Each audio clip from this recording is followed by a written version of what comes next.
Good morning, good afternoon, good evening, wherever you may be, and welcome to episode number 68 of the Steel City Insider Podcast. I'm one of your hosts, Jeremy Hritz, alongside Mr. Jim Wexell, and today we get to welcome Mike Prisuta to the show. Very excited, legendary reporter of the Pittsburgh Steelers, current sports director of the world-famous WDVE Morning Show. Mike, thank you so much for joining the podcast. I don't know if I can live up to legendary and world famous, but it's nice to be here. Awesome. We're excited. I know Jim's excited, and really excited to talk to you about Steelers OTAs.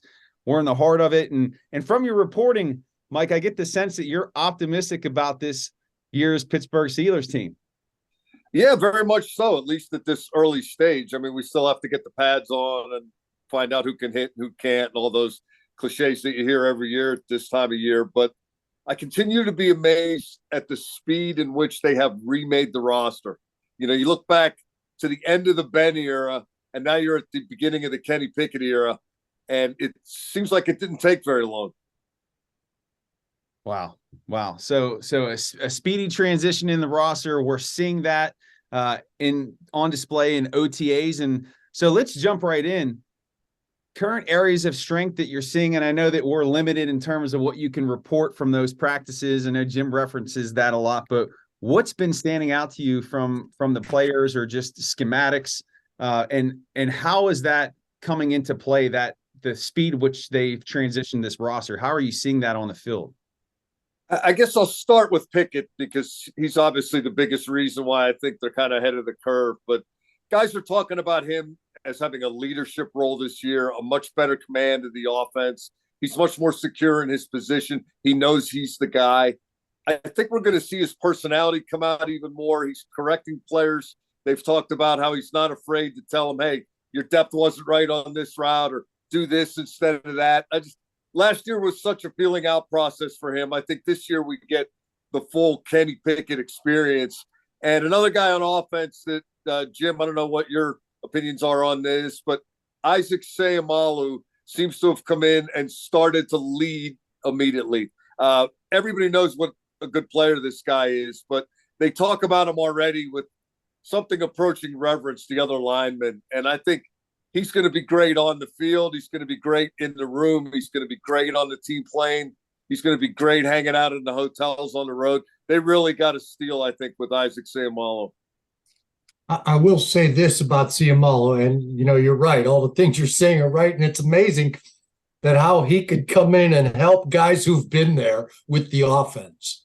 It's like, whoa, what was the problem, guys? Come on. But he hasn't really been a bastion of good health over his career. And this is a different Steelers signing. Isn't he 30?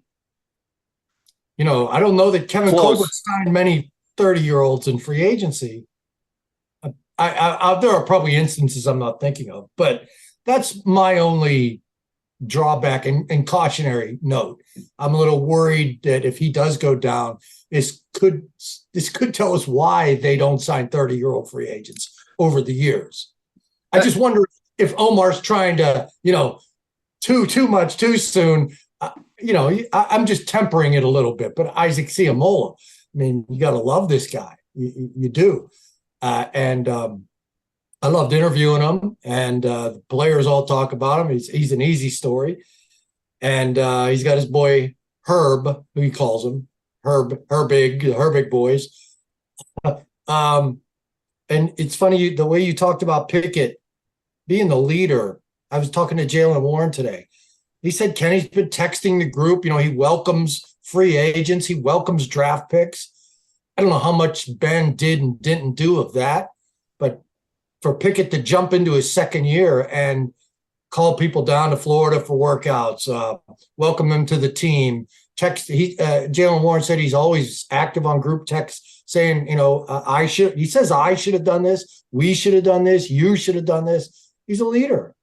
It's very interesting. And I approached him today. I wanted to talk to him and see if he would do a one-on-one with the lowly beat reporter.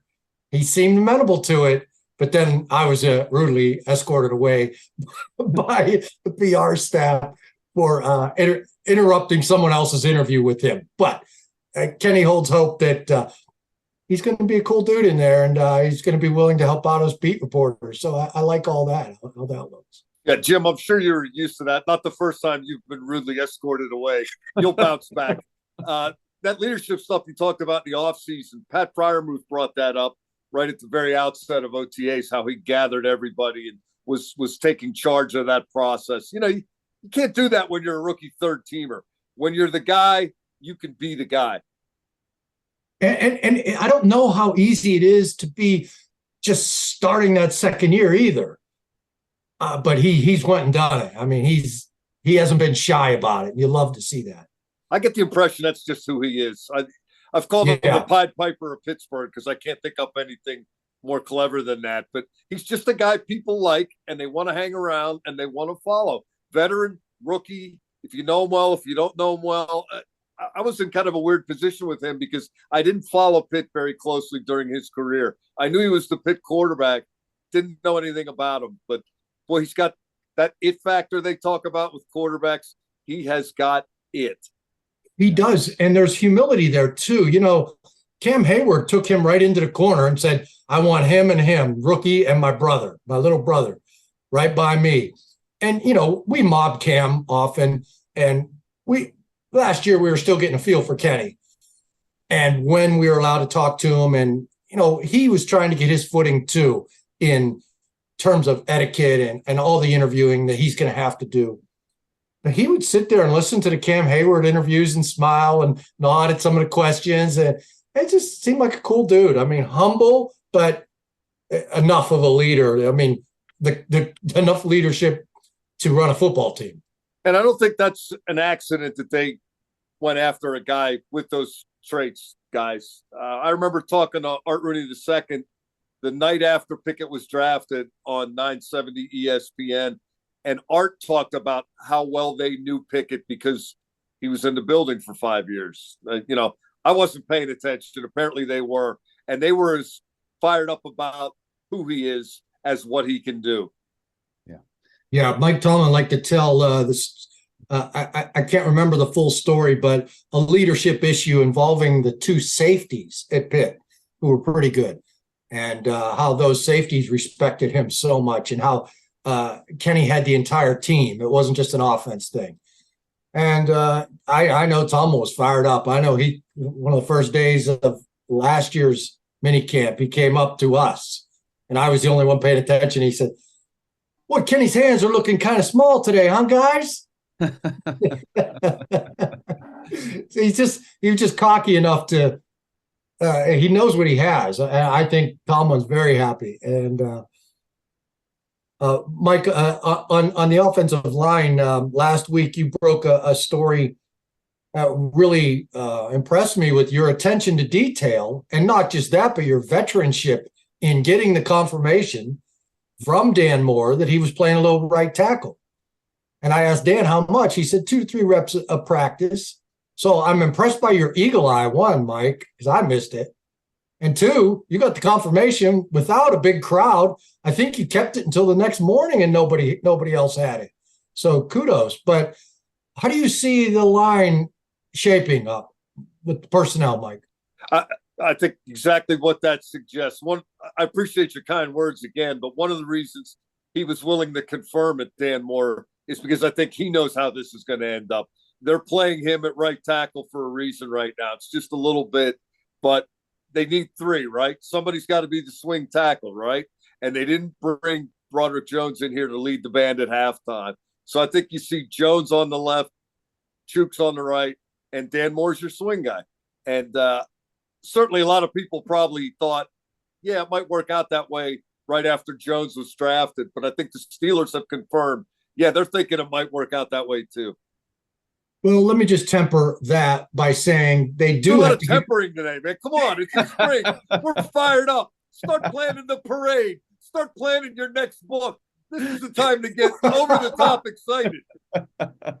I will say that Friday night I was out with Mike. He was in downtown Irwin, and he was recognized. Don't let him say he's not world famous. He is at least Irwin famous. Close enough. Anyway, let me just temper that by saying they do need a backup right tackle, and it's not the Anderson kid. I don't know what other choices they have, but they do have to get somebody over there to get a few snaps every now and then. Did the general sign anywhere else? What's that? Did the general sign anywhere else? Can they call the bullpen for the general? That was Jeremy's favorite nickname. I was going to bring that up. I just saw he got released by the Brownies. So there you go. Released in the spring. Wow. That's shocking, isn't it? Hey, I'd kick the tires on that guy. Let's see what he still has left. So we hit on Pickett. He's grown into the position. He's got all the intangibles. He's comfortable. We're going to see how that shakes out year two. The offensive line has been revamped. Still looking for some answers for your fourth tackle there. How about the rest of the offense when we talk about the wide receivers, the tight ends, and Calvin Austin, player that we were really excited to see last year, got injured, missed his entire rookie season. Is he standing out in OTAs? Jim, are we allowed to say he looks great without giving any specifics? Wink or nod. I have not interviewed him to ask him about anything since I think day one. They threw deep to him. We all mobbed him. It was an incompletion. I asked him about the play. He said, yes, they're throwing deep to me. Yes, I'm expecting this to go on all year. I did not run all out for it. I don't know how much he's working. I think that answers your question right there. And I'm guessing Mike will say the same thing. But I will say, he gets interviewed. I mean, you see these guys latch on to him, and they get him for a half hour. It's one-on-ones. I mean, there's no mob action because really, I don't see anything going on with him yet. I don't know that he's 100% healthy yet. But man, there's going to be a big story somewhere tomorrow after the book report I saw somebody doing with him. Jim, I haven't talked to him since that first kind of group effort early on in the process, but he said something then that really stuck with me. Two things, actually. Number one, he said he was really paying attention last year. He was hurt, but he wasn't disengaged, and he feels like he's not a rookie, even though he's never played. And number two, he was, to use your word of the day, tempering his enthusiasm, because he said he had a lot of plans last year to contribute, do this and do that, and then the injury intervened and he got to do none of it. So I think he's approaching this with perspective, but also with some expectation. Yeah, his availability definitely something. Just to throw in there why I may be tempering things, Mike. I just looked at the tote board. It had the Steelers win total is now up to 9, which it was 8.5, which I had been excited about last week. I was telling Mike about my excitement, and now I see was equally excited. What? I was equally excited when you told me that. I'm a little more excited now to hear that it's going up, because I feel like I got a little deal here. Oh, good. Well, that's what I was worried about. That's why I was tempering now I don't have to temper anymore. Very good. Very good. I'm glad you pounced, for lack of a better word. Buy low, sell high is what they tell you, right? It is true. It is true. All right, let's shift over to the defensive side of the ball. Jim, you wrote a column the other day on the Still City Insider talking about the avatar cornerbacks, and mm-hmm. Mike and Jim would love to hear you both talk about Porter Jr. and Trice. What they've been showing on the field. Seems like Trice has been active, made some plays on the ball. This cornerback room is looking a bit promising. Yeah, and they're very kind with their interview time too. I'm very excited about that. If they get to Legion of Boom, that's why I think the comparison is going to the Brandon Browner era of the Seattle Seahawks and Richard Sherman, the 6'2", 6'3", 6'4" guys. They're, even if I don't know if Corey Trice is going to make it, he makes plays. I'm not expert enough to be able to gauge his cornerback skills in shorts, but those guys are big targets to overthrow, both he and Porter. So, I mean, we knew that. I'm not telling you anything new. But that size is daunting when you watch it. I mean, especially Trice. He's big, man. I bounced that avatar thing off of Trice today, and he said he had no idea what it meant. He didn't watch the movies. If that's what they want to call him, whatever. But I can tell you a little nugget here, since I got some players to talk about it afterward. The last snap of 7 shots today was a fade from Kenny Pickett to Allen Robinson, and Joey Porter Jr. intervened and knocked it away. Joey thought he should have intercepted the ball, but he was pretty happy he made the play. And Allen Robinson said, well, I thought I got held a little bit, but good for him. That's excellent, Mike. Thanks. That's what I asked Joey about. I said, Joey, you haven't given up a touchdown since the first minute I was there, my freshman year. I said, yeah, okay, so you gave up 1 touchdown your entire career. Was that because of your ability with your length in the red zone? He said, absolutely. So there you go. I mean, you saw it happen in real time. They're going to be tough to throw over on those fade patterns. And that brings me to the other revelation's too strong of a word, but we were talking about the offensive line a little while ago and how it was easy after they drafted Broderick Jones to put 1 and 1 together and come up with 2 in terms of Jones left, Chooks right, more swing. Well, the secondary is interesting too. And Patrick Peterson last week talked about how they had moved him inside. He was starting to play slot. And then he gave a big speech about how slot is easier to play because you have help from a linebacker and you have help from a safety. And basically all you got to do is play your leverage. And boy, at his stage of his career, he would be really good at that. Come on, Mike Tomlin, play me there. I think the way the secondary shapes up is as soon as they trust Porter to be an outside guy, Patrick Peterson's an inside guy. And that might be week 1. You could see Porter, Levi Wallace, and then Peterson, and maybe a combination of 1 or 2 other guys playing those inside positions. I do think that they like the number 34, Sullivan. Chandran Sullivan. Yeah, I think they like his physicality, and in more potential physical situations, I don't know if they want Peterson killing himself early in the year. I don't think they want him trying to tackle people at any point. In the middle of the field. Yeah, I would not.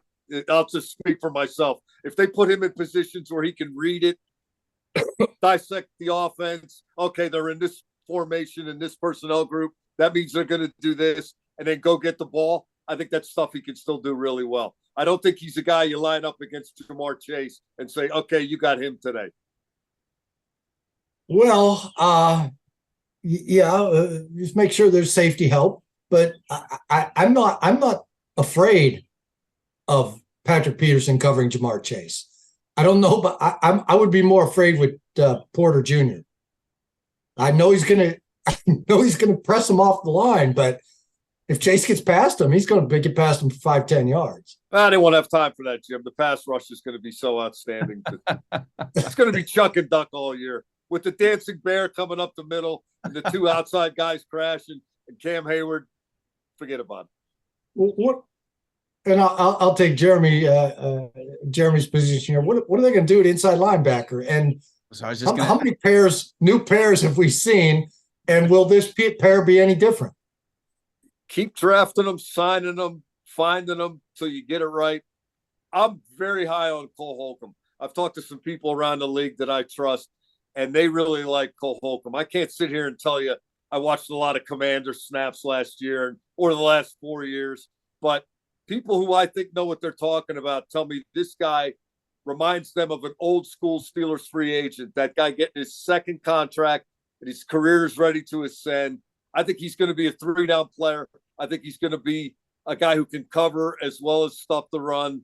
And then the other one you figure out. Landon Roberts is probably fine as a 1st and 2nd down guy. But I think that position is finally going to be fixed. Then again, I thought Joe Schobert was going to be really good. And that didn't work out so well. So did I. Yeah. I thought Miles Jack was going to be good. So what do I know? Right.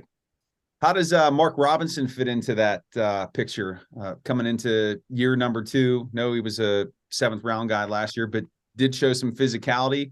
And I know it's very difficult to glean anything from the inside linebacker room in football and shorts, especially OTAs, but any signs, signals there? I don't know. I think Robinson is worth continuing to develop as a project, but I think he's still that. I wouldn't count special teams. I wouldn't count on a lot of defensive snaps from him unless they get a lot of injuries or something of that nature. I think Cole Holcomb's going to be really good. I want to emphasize that. I thought Holcomb was the crown jewel of the offseason acquisitions until they got Sayamalo. Yeah. I like talking to Holcomb. He's very serious-minded. He was meeting with Minka and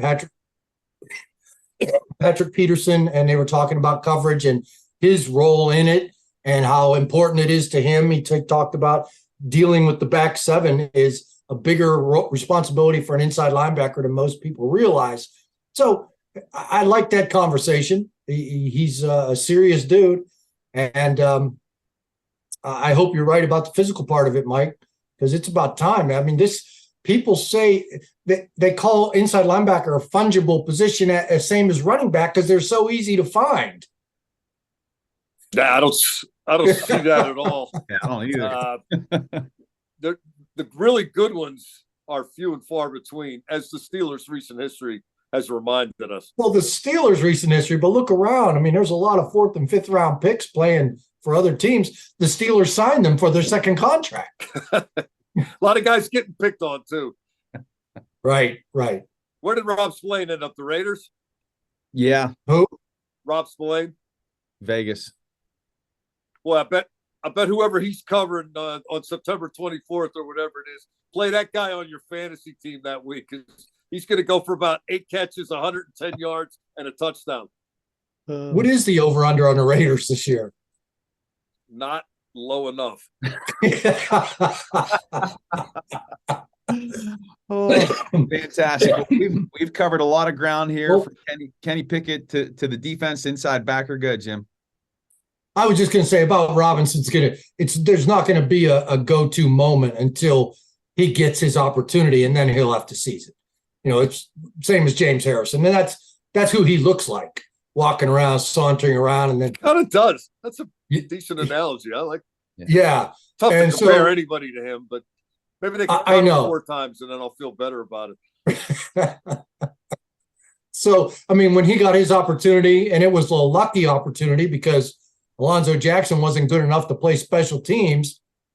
So when they had to cut Joey from when he got suspended in that game for fighting in pregame, Harrison was the only one active. So he got his chance really through luck, being a special teamer. And then he showed what he had. Robinson's going to need that.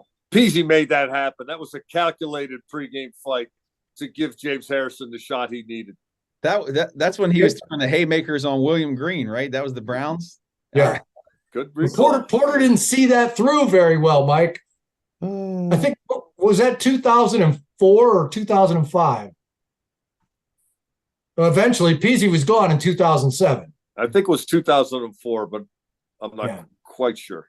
I do know that Peasy continued to exhibit those kind of instincts in the playoffs in Cincinnati after his career was over, when he helped win a playoff game as an assistant coach on the field. So I fully expect the same out of Joey Porter Jr. in 2042. I don't know. He's too nice. He's not his dad. Well, Jim, real fast before I wrap this up, you look at this charisma and connection that we have. You read my mind. I was going to talk about middle linebackers, and you cut me off. You predicted it. Well, I mean, you're always asking me about middle linebackers. I knew it was your next question for Mike. I love it. Actually, it's finally become a question mark for me, because I've been big on Holcomb too. But you know, you just have to wonder when. I was big on all the other guys, like Mike said, Joe Schobert, all those guys. So you start to question yourself. We got hidden vigors. We got to be right one of these times. That's good. I like that. Bob Prince.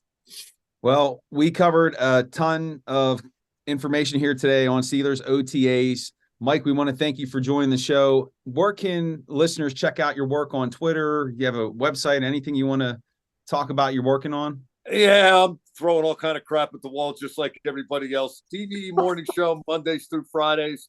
Steelers.com, printed word and spoken word on videos. I write a weekly column online for Pittsburgh Magazine. I have a webpage on DVE.com, Mike Prisuta's sports page. And then when fine gentlemen such as yourselves give me a chance to run my mouth, I'm happy to do that too. So I'm easy to find. Awesome. Well, we'll make sure we put that stuff in the show notes here for the cast. But that's going to do it for episode number 68 of the Steel City Insider podcast. You can check out Jim's work. Oh, good, Jim.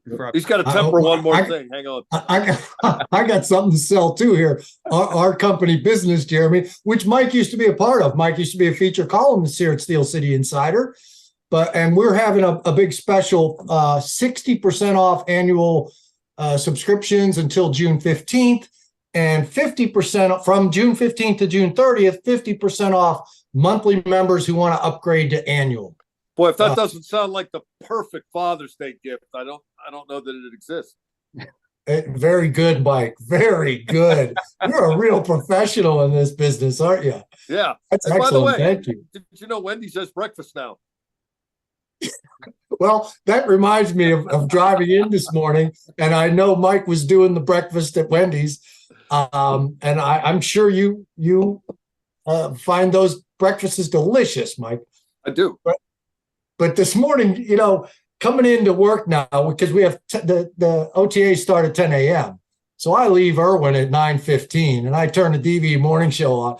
And today, Billy Gardell was on, hosting because Randy Bauman was still in line out at Star Lake in traffic. But Billy Gardell and Mike Prisuta at 9:30 a.m. Because I think, Mike, 9:30 is your best time because you're I'm finally awake. Your hard work is over. You're finally awake, and you want to get your fun stuff out. Well, I have to do with Gardell, but again, and Gardell, and you guys have me cracking up. I wish I could think of something specific, but of course, listen to Mike and the DVE Morning Show.